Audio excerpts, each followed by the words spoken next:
Hello guys, welcome back sa aking channel. Yan. So dinahan tayo dito ng flooded unit. So Toyota Hilux to guys. Yan. So yan guys. Waskag ng kaimtang. Yan.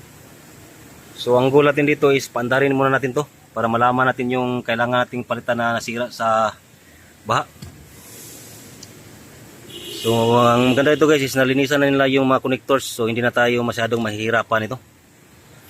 So meron pang putik ito guys, oh. So ang tubig ito is umabot pala doon sa lampas sa dashboard. Mapapaandar kaya natin to. Let's go. So dito guys, nag-install tayo dito ng bagong engine ECU nya. So yan, 3 pisa lang pinalitan muna natin dito guys, yung engine ECU, body ECU at saka yung immobilizer or transponder key ECU. So yung transponder key ECU at saka body ECU na-install natin, hindi ko lang na-videoan kasi tinanggal natin yung dashboard dyan. So ito na yung pinakalas natin in-install tong ECU.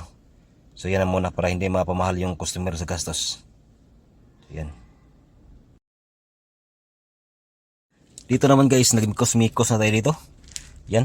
So nag-register na tayo ng key kasi bago yung immobilizer. So yan. Chinik din natin yung mga DTCs kung pwede na ba nating i-start yung engine.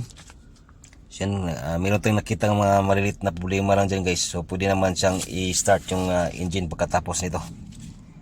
So yan, mapapaandar kaya natin to. So try natin. Ngayon start na natin. Yeah. Bombahan muna natin yung filter.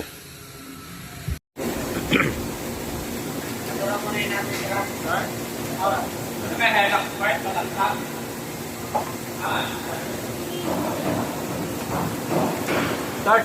Plug yarn.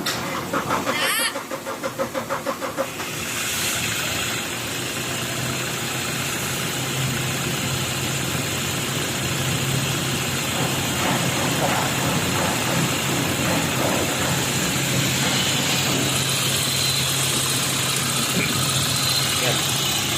Ganda rin. Okay.